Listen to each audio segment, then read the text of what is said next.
ಆತ್ಮೀಯ ಪತ್ರಿಕಾ ಹಾಗೂ ಮಾಧ್ಯಮದ ಸ್ನೇಹಿತರೆ, ಕಳೆದ ಕೆಲವು ದಿನಗಳಿಂದ ರಾಜ್ಯದಲ್ಲಿ 3 ಸಂಗತಿಗಳು ರಾಜ್ಯಾದ್ಯಂತ ಚರ್ಚೆ ಆಗ್ತಾ ಇದೆ. ಮೊನ್ನೆಯ ಘಟನೆ ಬೆಂಗಳೂರು ಮಹಾನಗರದ ಯಲಹಂಕ ವಿಧಾನಸಭಾ ಕ್ಷೇತ್ರದ ವ್ಯಾಪ್ತಿಯಲ್ಲಿ ಕೋಗಿಲು ಬಡಾವಣೆಯಲ್ಲಿ ನೆಲೆಸಿರುವಂತಹ ಕೇರಳ ರಾಜ್ಯದಿಂದ ಬಂದಂಥ ಅಕ್ರಮ ವಲಸಿಗರ ಬಗ್ಗೆ ಆಗಲಿ,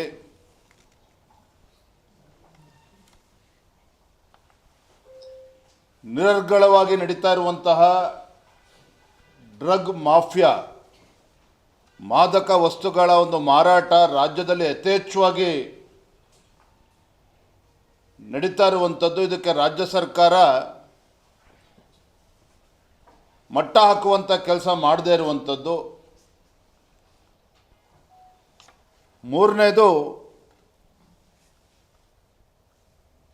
ಇತ್ತೀಚೆಗೆ ಬೆಳಗಾವಿ ಚಳಿಗಾಲದ ಅಧಿವೇಶನದಲ್ಲೂ ಕೂಡ ಸಾಕಷ್ಟು ಸುದ್ದಿಗೆ ಗ್ರಾಸವಾಗಿದ್ದಂಥ ಗೃಹಲಕ್ಷ್ಮಿ ಯೋಜನೆ ಕಳೆದ ವರ್ಷ ಅಂದರೆ 25ರ ಫೆಬ್ರವರಿ ಮತ್ತು ಮಾರ್ಚ್ ಗೃಹಲಕ್ಷ್ಮಿ 2 ಕಂತುಗಳು ಸರಿಸುಮಾರು 5,000 ಕೋಟಿ.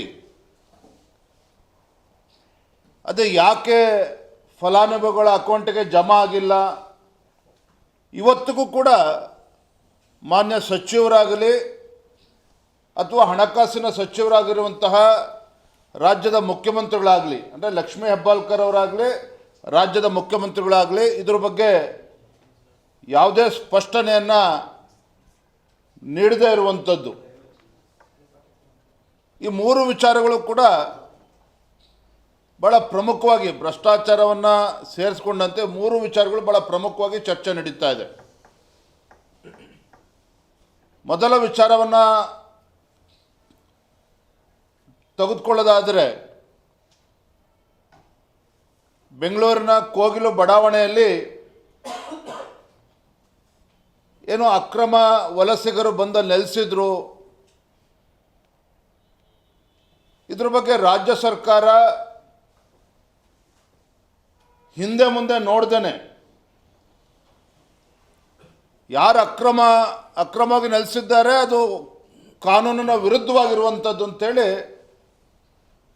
ಗಟ್ಟಿಯಾಗಿ ಒಂದು ತೀರ್ಮಾನವನ್ನು ಮಾಡಿ ನೆಲಸಮ ಮಾಡುವಂಥ, ಮನೆಗಳನ್ನು ನೆಲಕ್ಕೆ ಉರುಳಿಸುವಂಥ ಕೆಲಸವನ್ನು ಈ ಕಾಂಗ್ರೆಸ್ ಸರ್ಕಾರ ಮಾಡಿತ್ತು. ಆದರೆ ತದನಂತರದಲ್ಲಿ ಕೇರಳ ರಾಜ್ಯದ ಮುಖ್ಯಮಂತ್ರಿಗಳು ಪಿಣರಾಯಿ ಅವರು ಕೊಟ್ಟಂಥ ಹೇಳಿಕೆ, ತದನಂತರದಲ್ಲಿ ಎಐಸಿಸಿಯ ರಾಷ್ಟ್ರೀಯ ಪ್ರಧಾನ ಕಾರ್ಯದರ್ಶಿಗಳು ಕೆ ಸಿ ವೇಣುಗೋಪಾಲ್ರವರು ನಮ್ಮ ರಾಜ್ಯದ ಮುಖ್ಯಮಂತ್ರಿಗಳೇ ಪಾಪ ಬೆದರಿಕೆ ಹಾಕ್ತಾರೆ, ಉಪಮುಖ್ಯಮಂತ್ರಿಗಳಿಗೆ ಬೆದರಿಕೆ ಹಾಕ್ತಾರೆ. ಒಂದು ರೀತಿ ಅತಂತ್ರ ಸ್ಥಿತಿಯಲ್ಲಿ ಮುಖ್ಯಮಂತ್ರಿಗಳು ಇದ್ದಾರೆ, ಅತಂತ್ರ ಸ್ಥಿತಿಯಲ್ಲಿ ರಾಜ್ಯದ ಉಪಮುಖ್ಯಮಂತ್ರಿಗಳು ಡಿ ಕೆ ಶಿವಕುಮಾರ್ ಅವರು ಕೂಡ ಇದ್ದಾರೆ. ಒಬ್ಬರು ಮುಖ್ಯಮಂತ್ರಿ ಕುರ್ಚಿಯನ್ನು ಉಳಿಸ್ಕೊಳ್ತಕ್ಕಂಥ ಸಂದಿಗ್ಧ ಪರಿಸ್ಥಿತಿಯಲ್ಲಿದ್ದರೆ, ರಾಜ್ಯದ ಉಪಮುಖ್ಯಮಂತ್ರಿಗಳು ಮುಖ್ಯಮಂತ್ರಿ ಕುರ್ಚಿಯನ್ನು ಪಡೆದುಕೊಳ್ತಕ್ಕಂಥ ಒಂದು ಸಂದಿಗ್ಧ ಪರಿಸ್ಥಿತಿಯಲ್ಲಿ ಇದ್ದಾರೆ. ಇದರ ಪರಿಣಾಮ ಏನು, ಅಕ್ರಮ ವಲಸಿಗರ ಮನೆಯನ್ನು ಕೆಡವಿದ್ದು ಆದಮೇಲೂ ಸಹ 3-4 ದಿನದಲ್ಲೇ ಮುಖ್ಯಮಂತ್ರಿಗಳು ಯೂಟರ್ನ್ ಹೊಡಿತಾರೆ, ಉಪಮುಖ್ಯಮಂತ್ರಿಗಳು ಯೂಟರ್ನ್ ಹೊಡಿತಾರೆ. ಯಾರು ಅಕ್ರಮ ವಲಸಿಗರ ಮನೆ ನೆಲಸಮ ಆಗಿದೆ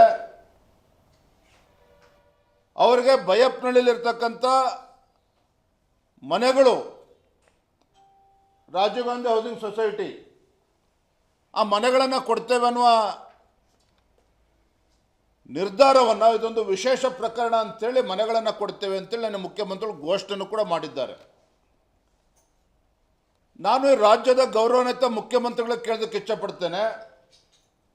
ನಮ್ಮ ರಾಜ್ಯದ ನೀತಿ ನಿಯಮಗಳನ್ನು ಸರ್ಕಾರ ಯಾವ ದಿಕ್ಕಿನಲ್ಲಿ ಸಾಗಬೇಕು, ಯಾವ ನಿರ್ಧಾರವನ್ನು ತೆಗೆದುಕೊಳ್ಬೇಕು ಅಂಥೇಳಿ ದೆಹಲಿಯಲ್ಲಿ ಕೂತಿರ್ತಕ್ಕಂಥ ಕೇರಳ ಮೂಲದ ಕೆ.ಸಿ. ವೇಣುಗೋಪಾಲ್ ಅವರು ತೀರ್ಮಾನ ಮಾಡಬೇಕಾ, ಈ ರಾಜ್ಯದ ಮುಖ್ಯಮಂತ್ರಿಗಳು ತೀರ್ಮಾನ ಮಾಡಬೇಕಾ? ಅಲ್ಲೇನು ಬಯಪ್ನಲ್ಲಿರ್ತಕ್ಕಂಥ ಮನೆಗಳು ಬೆಂಗಳೂರಿನಲ್ಲಿರ್ತಕ್ಕಂಥ ಕನ್ನಡಿಗರಿಗೆ, ಬಡವರಿಗೆ ಮನೆಗಳನ್ನು ಕೊಡಬೇಕು ಅಂತೇಳಿ ಅಲ್ಲಿ ಕಟ್ಟಿರುವಂಥದ್ದು. ನಿಮ್ಮ ಹೈಕಮಾಂಡಿಗೆ ಬೆದರಿಕೊಂಡು ನಿಮ್ಮ ಮುಖ್ಯಮಂತ್ರಿ ಕುರ್ಚಿ ಉಳಿಸ್ಕೊಳ್ಳೋದಕ್ಕೆ ಮನಸೋ ಇಚ್ಛೆ ತೀರ್ಮಾನವನ್ನು ರಾಜ್ಯದ ಮುಖ್ಯಮಂತ್ರಿಗಳು ಮಾಡೋದಕ್ಕೆ ಸಾಧ್ಯ ಇಲ್ಲ. ಅಕ್ರಮವಾಗಿ ನೆಲೆಸಿರ್ತಕ್ಕಂಥ ವಲಸಿಗರಿಗೆ, ಯಾವ ಕನ್ನಡಿಗರಿಗೆ, ಬಡವರಿಗೆ ನೀಡಬೇಕಾಗಿರ್ತಕ್ಕಂಥ ಮನೆಗಳನ್ನು ಜನವರಿ 1ನೇ ತಾರೀಕು ಅವ್ರಿಗೆ ಕೊಡ್ತೇವೆ ಅಂತ ತೀರ್ಮಾನ ಯಾವುದ್ರ ಮೇಲೆ ಆಧಾರದ ಮೇಲೆ ತೆಗೆದುಕೊಳ್ತೀರಿ? ಕಾನೂನಲ್ಲಿ ಅವಕಾಶ ಇದೆ ಅದಕ್ಕೆ. ಯಾವುದೇ ಮನೆಗಳನ್ನು ಬಡವರಿಗೆ ಕೊಡಬೇಕು ಅಂತ ಹೇಳಿದ್ರೆ ಅದರದ್ದೇ ಆದಂಥ ನಿಯಮಗಳಿದ್ದಾವೆ. ಸಭೆ ಕರೆದು ಚರ್ಚೆ ಮಾಡಬೇಕಾಗ್ತದೆ, ಅಲ್ಲಿಯ ಶಾಸಕರ ಜೊತೆ ಚರ್ಚೆ ಮಾಡಬೇಕಾಗ್ತದೆ. ಯಾವುದೇ ನಿಯಮಗಳನ್ನು ಪಾಲನೆ ಮಾಡ್ದೇನೆ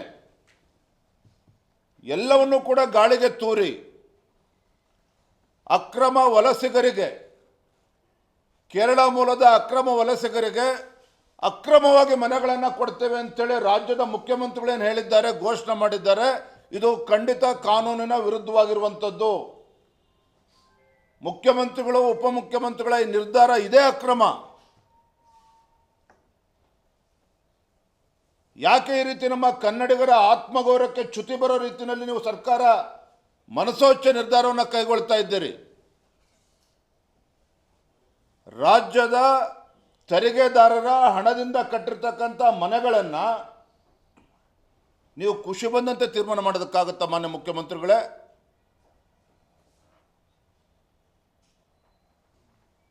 ಹಿಂದೆ ವಯನಾಡಿನಲ್ಲಿ ಭೀಕರ ಪ್ರವಾಹ ಆದಾಗ 100 ಮನೆಗಳನ್ನು ಕಟ್ಟಿಸ್ಕೊಡ್ತೇವೆ ಅಂಥೇಳಿ ಮಾನ್ಯ ಮುಖ್ಯಮಂತ್ರಿಗಳು ಸಿದ್ದರಾಮಯ್ಯನವರು ಘೋಷಣೆ ಮಾಡಿದರು. ಆನೆ ತುಳಿತಕ್ಕೆ ತತ್ಕ್ಷಣ 15 ಲಕ್ಷ ರೂಪಾಯಿ ಪರಿಹಾರ ಕೊಟ್ಟರು ಕೇರಳದ ವಯನಾಡಿನ ಒಂದು ಘಟನೆಗೆ.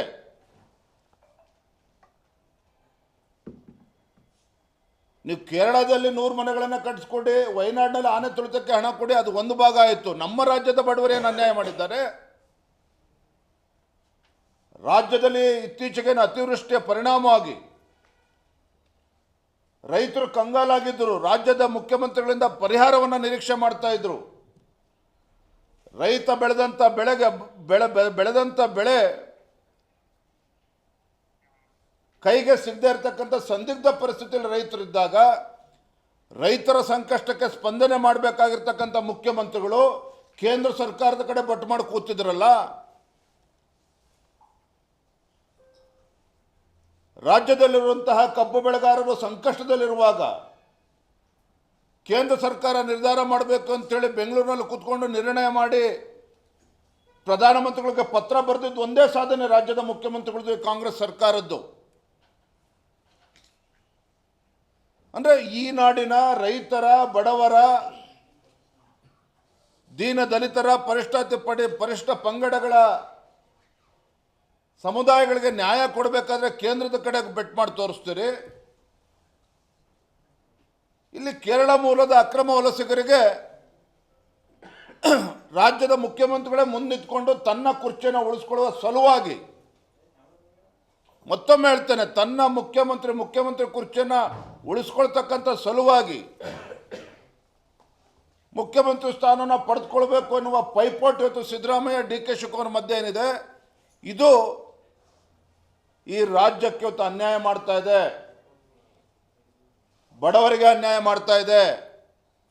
ಯಾವ ಮನೆಗಳು ಕನ್ನಡಿಗರ ಪಾಲಾಗಬೇಕಾಗಿತ್ತು ಅವರಿಗೆ ಅನ್ಯಾಯ ಮಾಡೋದಕ್ಕೆ ರಾಜ್ಯ ಸರ್ಕಾರ ಹೊರಟಿದ್ದಾರೆ. 2023 ಜುಲೈನಲ್ಲಿ ಮಾನ್ಯ ಮುಖ್ಯಮಂತ್ರಿಗಳು ಬಜೆಟ್ ಬಗ್ಗೆ ಮಾತನಾಡುವ ಸಂದರ್ಭದಲ್ಲಿ ಏನು ಹೇಳಿಕೆಯನ್ನು ಕೊಟ್ಟಿದ್ರಿ? 2013ರಿಂದ 2018 ಅವಧಿಯಲ್ಲಿ ಮುಖ್ಯಮಂತ್ರಿಗಳು ಬಜೆಟಲ್ಲಿ ಹೇಳಿರುವಂಥದ್ದು ಇದು. 2013ರಿಂದ 2018 ಅವಧಿಯಲ್ಲಿ ನಮ್ಮ ಸರ್ಕಾರವು 14.5 ಲಕ್ಷ ಮನೆಗಳನ್ನು ನಿರ್ಮಾಣ ಮಾಡಿ ಪೂರ್ಣಗೊಳಿಸಿ ಬಡವರಿಗೆ ಸೂರು ಕಲ್ಪಿಸುವಲ್ಲಿ ಯಶಸ್ವಿಯಾಗಿತ್ತು. 2029ರಿಂದ 2023 ಅವಧಿಗೆ ಅಂದರೆ BJP ಸರ್ಕಾರ ಇದ್ದಾಗ ಕೇವಲ 5.19 ಲಕ್ಷ ಮನೆಗಳನ್ನು ಮಾತ್ರ ನಿರ್ಮಿಸಿರುತ್ತಾರೆ. ಮಾರ್ಚ್ 23ಕ್ಕೆ ಬಾಕಿ ಉಳಿದಿರುವ 12 ಲಕ್ಷ ಮನೆಗಳನ್ನು ನಿರ್ಮಿಸುವ ಗುರಿಯನ್ನು ಪೂರ್ಣಗೊಳಿಸಬೇಕಾದರೆ 17,815 ಕೋಟಿ ರೂಪಾಯಿಗಳ ಅಗತ್ಯವಿರುತ್ತದೆ. ನಾನು ಹೇಳ್ತಾ ಇಲ್ಲ ಸ್ವಾಮಿ, ಈ ರಾಜ್ಯದ ಮುಖ್ಯಮಂತ್ರಿಗಳು ಹಣಕಾಸಿನ ಸಚಿವರು ಹೇಳಿರುವಂಥದ್ದು. ನಿರ್ಮಾಣದ ವಿವಿಧ ಹಂತಗಳಲ್ಲಿರುವ 3 ಲಕ್ಷ ಮನೆಗಳನ್ನು ಪ್ರಸಕ್ತ ವರ್ಷದಲ್ಲಿ ಪೂರ್ಣಗೊಳಿಸಿ ಫಲಾನುಭವಿಗಳಿಗೆ ಹಸ್ತಾಂತರಿಸಲು ಕ್ರಮ ವಹಿಸಲಾಗುವುದು. ಇದಕ್ಕಾಗಿ 2,450 ಕೋಟಿ ರೂಪಾಯಿಗಳನ್ನು ಮೀಸಲಿಡ್ತೇವೆ ಅಂತೇಳಿ ರಾಜ್ಯದ ಗೌರವಾನ್ವಿತ ಮುಖ್ಯಮಂತ್ರಿಗಳು 2023ರಲ್ಲಿ ಮುಖ್ಯಮಂತ್ರಿಗಳಾದ ಮೇಲೆ ಒಬ್ಬ ಅನುಭವಿ ಮುಖ್ಯಮಂತ್ರಿಗಳು 16ನೇ ಬಜೆಟನ್ನು ಮಂಡನೆ ಮಾಡಿದಂಥ ಸಿದ್ದರಾಮಯ್ಯನವರು ತಮ್ಮ ಭಾಷಣದಲ್ಲಿ ಸದನದಲ್ಲಿ ಆಡಿರ್ತಕ್ಕಂಥ ಮಾತುಗಳು. ನಾನು ತಮ್ಮ ಮುಖೇನ ಮಾನ್ಯ ಮುಖ್ಯಮಂತ್ರಿಗಳಲ್ಲಿ ಕೇಳೋದಕ್ಕೆ ಇಚ್ಛಪಡ್ತೇನೆ. ನಿಮ್ಮ ಸರ್ಕಾರ ಬಂದು 2.5 ವರ್ಷ ಆಗಿದೆಯಲ್ಲ, ಸ್ಲಮ್ ಬೋರ್ಡ್ನಲ್ಲಿ ಕೆಲವು ಮನೆಗಳನ್ನು ಕಟ್ಟಿರೋದು ಬಿಟ್ಟರೆ ಇವತ್ತೇನು 17,815 ಕೋಟಿ ವೆಚ್ಚದಲ್ಲಿ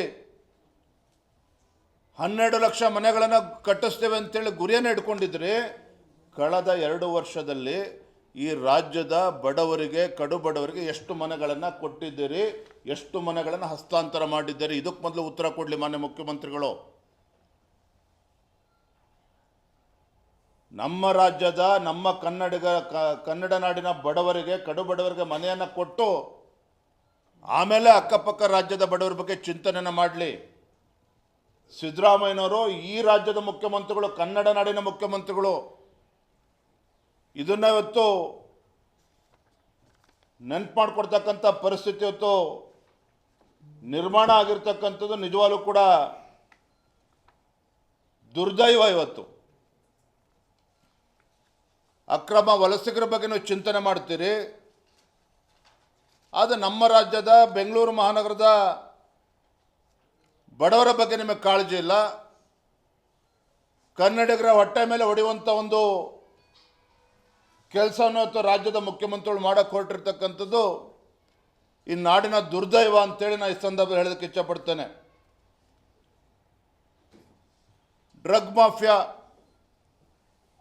ಮಾನ್ಯ ಮುಖ್ಯಮಂತ್ರಿಗಳ ತವರು ಜಿಲ್ಲೆನಲ್ಲಿ ಮಹಾರಾಷ್ಟ್ರದಿಂದ ಪೊಲೀಸರು ಬಂದು ಮುಖ್ಯಮಂತ್ರಿಗಳ ತವರು ಜಿಲ್ಲೆಯಲ್ಲಿರುವಂತಹ ಒಂದು ಫ್ಯಾಕ್ಟ್ರಿನಲ್ಲಿ ಏನು ಡ್ರಗ್ ಮ್ಯಾನುಫ್ಯಾಕ್ಚರಿಂಗ್ ಆಗ್ತಾ ಇತ್ತು, ಮಾದಕ ವಸ್ತುಗಳು ಏನು ತಯಾರಾಗ್ತಾ ಇತ್ತು, ಮಹಾರಾಷ್ಟ್ರ ರಾಜ್ಯದ ಪೊಲೀಸರು ಬಂದು ಇಲ್ಲಿ ಸೀಸ್ ಮಾಡ್ತಾರೆ. ಪ್ರತಿ ತಿಂಗಳು 100 ಕೋಟಿ ಬೆಲೆ ಬಾಳುವ ಡ್ರಗ್ಸ್ಗಳು, ಮಾದಕ ವಸ್ತುಗಳು ಸೀಸ್ ಮಾಡ್ತಾ ಇದ್ದಾರೆ ನಮ್ಮ ರಾಜ್ಯದಲ್ಲಿ. ಮೊನ್ನೆನೂ ಕೂಡ ಮಹಾರಾಷ್ಟ್ರದ ಪೊಲೀಸರು ಮತ್ತೆ ಬಂದು ಬೆಂಗಳೂರಿನಲ್ಲಿ ಕೆಲವು ಫ್ಯಾಕ್ಟ್ರಿಗಳನ್ನು ಸೀಸ್ ಮಾಡಿರುವಂಥದ್ದು. ಯಾರು ಡ್ರಗ್ ಮ್ಯಾನುಫ್ಯಾಕ್ಚರ್ ಮಾಡ್ತಾರೋ ಫ್ಯಾಕ್ಟ್ರಿಗಳನ್ನು ಸೀಸ್ ಮಾಡ್ತಾ ಇದೆ. ರಾಜ್ಯ ಸರ್ಕಾರ ಏನು ಮಾಡ್ತಾ ಇದೆ? ಪೊಲೀಸ್ ಇಲಾಖೆ ಏನು ಮಾಡ್ತಾ ಇದೆ? ನಮ್ಮ ರಾಜ್ಯದಲ್ಲಿ ಗೃಹ ಸಚಿವರು ಏನು ಮಾಡ್ತಾ ಇದ್ದಾರೆ? ಕಾಂಗ್ರೆಸ್ ಸರ್ಕಾರ ನಮ್ಮ ರಾಜ್ಯವನ್ನು ಒಂದು ರೀತಿ ಪಂಜಾಬ್ ಆಗಿ, ಏನು ಉಡ್ತಾ ಪಂಜಾಬ್ ಅಂತ ನಾವು ಕೇಳ್ತಾ ಇದ್ವಿ, ಉಡ್ತಾ ಕರ್ನಾಟಕವನ್ನು ಮಾಡೋದಕ್ಕೆ ಇವತ್ತು ಕಾಂಗ್ರೆಸ್ ಸರ್ಕಾರ ಹೊರಟಿದ್ದಂತೆ ಕಾಣ್ತಾ ಇದೆ. ಈ ಡ್ರಗ್ ಮಾಫಿಯಾಗೆ, ಮಾದಕ ವಸ್ತುಗಳು ಯಥೇಚ್ಛವಾಗಿ ಇವತ್ತೇನು ರಾಜ್ಯದಲ್ಲಿ ಇವತ್ತು ಗ್ರಾಮ ಗ್ರಾಮಕ್ಕೂ ಕೂಡ ಮಾರಾಟ ಮಾಡ್ತಕ್ಕಂಥ ಏನು ನಡೀತಾ ಇದೆ ಸುಲಲಿತವಾಗಿ, ಇದನ್ನು ಕಟ್ಟಿ ಹಾಕುವಂಥ ಕೆಲಸದಲ್ಲಿ ಇವತ್ತು ರಾಜ್ಯ ಸರ್ಕಾರ, ಮಾನ್ಯ ಗೃಹ ಸಚಿವರು ಸಂಪೂರ್ಣ ವಿಫಲ ಆಗಿದ್ದಾರೆ. ಇವತ್ತು ಬಹುಶಃ ನನಗನ್ನಿಸ್ತದೆ ನಮ್ಮ ರಾಜ್ಯದಲ್ಲಿ ಇವತ್ತು ಡ್ರಗ್ ಮಾಫಿಯಾ ನಿಲ್ಲಿಸಬೇಕು ಅಂತ ಹೇಳಿದ್ರೆ ಮಾನ್ಯ ಸಿದ್ದರಾಮಯ್ಯನವ್ರಿಗೆ, ಡಿ ಕೆ ಶಿವಕುಮಾರ್ ಅವ್ರಿಗೆ, ಪರಮೇಶ್ವರ್ ಅವ್ರಿಗೆ, ಅದಕ್ಕೂ ಕೂಡ ರಾಹುಲ್ ಗಾಂಧಿ ಅಥವಾ ಕೆ ಸಿ ವೇಣುಗೋಪಾಲ್ ಅವರ ಅನುಮತಿಗೋಸ್ಕರ ಕಾಯ್ತಾ ಇದ್ದಾರೆ ಅಂತ ಕಾಣ್ತದೆ. ಯಾಕೆ ನಮ್ಮ ರಾಜ್ಯದಲ್ಲಿ ಏನಾಗಬೇಕು, ಏನು ಮುಖ್ಯಮಂತ್ರಿಗಳು ತೀರ್ಮಾನ ಮಾಡಬೇಕು, ದೆಹಲಿಯಲ್ಲಿ ತೀರ್ಮಾನ ಆಗ್ತದೆ, ಕೇರಳದಲ್ಲಿ ತೀರ್ಮಾನ ಆಗ್ತದೆ. ಬಹುಶಃ ನಮ್ಮ ಮುಖ್ಯಮಂತ್ರಿಗಳು ಯಾವುದೋ ಒಂದು ಸ್ವಾತಂತ್ರ್ಯ ಇಲ್ಲ, ಅಥವಾ ಮುಖ್ಯಮಂತ್ರಿ ಕುರ್ಚಿ ಈ ರೀತಿ ಕಾಡಿಸ್ತಾ ಇದೆ ಸರ್ಕಾರಕ್ಕೆ. ಇವತ್ತು ರಾಜ್ಯದ ಜನರಿಗೆ ಇವತ್ತು ಅನ್ಯಾಯ ಮಾಡೋದಕ್ಕೆ ಹೊರಟಿದ್ದೀರಿ. ಡ್ರಗ್ ಮಾಫಿಯಾ ಅವತ್ತೇನು ಈ ಪ್ರಮಾಣದಲ್ಲಿ ಸೀಸ್ ಆಗ್ತಾ ಇದೆ. ಸೀಸ್ ಆಗದೆ ಇರ್ತಕ್ಕಂಥದ್ದು ಯಾವ ಪ್ರಮಾಣದಲ್ಲಿದೆ ಇವತ್ತಾಗಾದ್ರೆ? ಪಾಪ ಗೃಹ ಸಚಿವರು ಕೇಳಿದ್ರೆ ಅಸಹಾಯಕರಾಗಿದ್ದಾರೆ. ಒಬ್ಬ ಅಸಮರ್ಥ ಗೃಹ ಸಚಿವರು ಕರ್ನಾಟಕ ರಾಜ್ಯದಲ್ಲಿ. ಯಾವ ಗೃಹ ಸಚಿವರು ಕಟ್ಟುನಿಟ್ಟಾಗಿ ಕ್ರಮವನ್ನು ಕೈಗೊಳ್ಳಬೇಕಾಗಿತ್ತೋ, ಯಾವ ಗೃಹ ಸಚಿವರು ತನ್ನ ಅಧಿಕಾರವನ್ನು ಬಳಕೆ ಮಾಡಿಕೊಂಡು ಇದಕ್ಕೆ ಯಾರು ಮೂಲ ಕಾರಣಗಳಿದ್ದಾವೆ ಅದಕ್ಕೆ ಬುಡ ಸಮೇತ ಕಿತ್ತಾಕುವಂಥ ಕೆಲಸ ಮಾಡಬೇಕಾಗಿತ್ತು ಡ್ರಗ್ ಮಾಫಿಯಾ, ಈ ವಿಚಾರದಲ್ಲಿ ಅವರು ಸಂಪೂರ್ಣ ವಿಫಲ ಆಗಿದ್ದಾರೆ.